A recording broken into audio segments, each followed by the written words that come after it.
stata approvata oggi in Consiglio regionale la cosiddetta legge Europa. Cosa consiste? Consiste in prendere tutte le direttive che nell'arco dell'anno la Comunità Europea emana su competenze regionali, farle proprie e modificare le leggi regionali in adeguamento appunto alle normative europee. Questo è un lavoro molto importante perché ci mette nelle condizioni di essere sempre sul pezzo per quanto riguarda le normative europee, ma anche non incorrere a sanzioni nel caso in cui non ottemperassimo a questo servizio. Per noi è molto importante perché è un confronto tra l'attività regionale e quella della Comunità Europea. Europa che proprio in questi periodi è sempre molto criticata, noi vorremmo essere parte attiva, nel senso di essere in grado di dare anche delle indicazioni, dei suggerimenti, dei consigli, perché siamo sicuramente più vicini al territorio noi rispetto a loro. Oggi siamo andati in approvazione di quello che è il recepimento delle normative europee a livello regionale, chiaramente dopo una trattativa anche con il livello nazionale.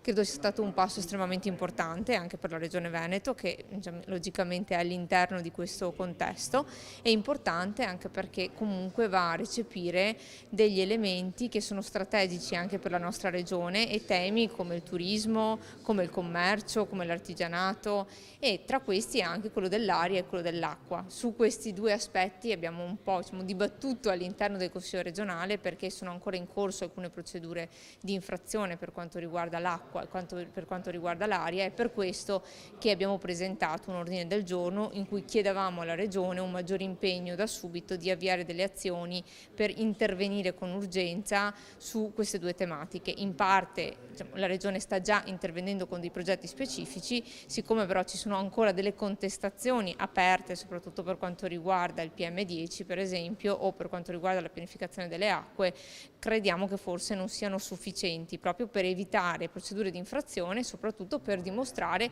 quella che è la forza comunque di una regione e quella che è la volontà di non nascondersi dietro a dei problemi che sono evidenti, ma di cercare di fare da subito delle proposte. Essendo stato accolto l'ordine del giorno e poi avendo anche ascoltato alcune proposte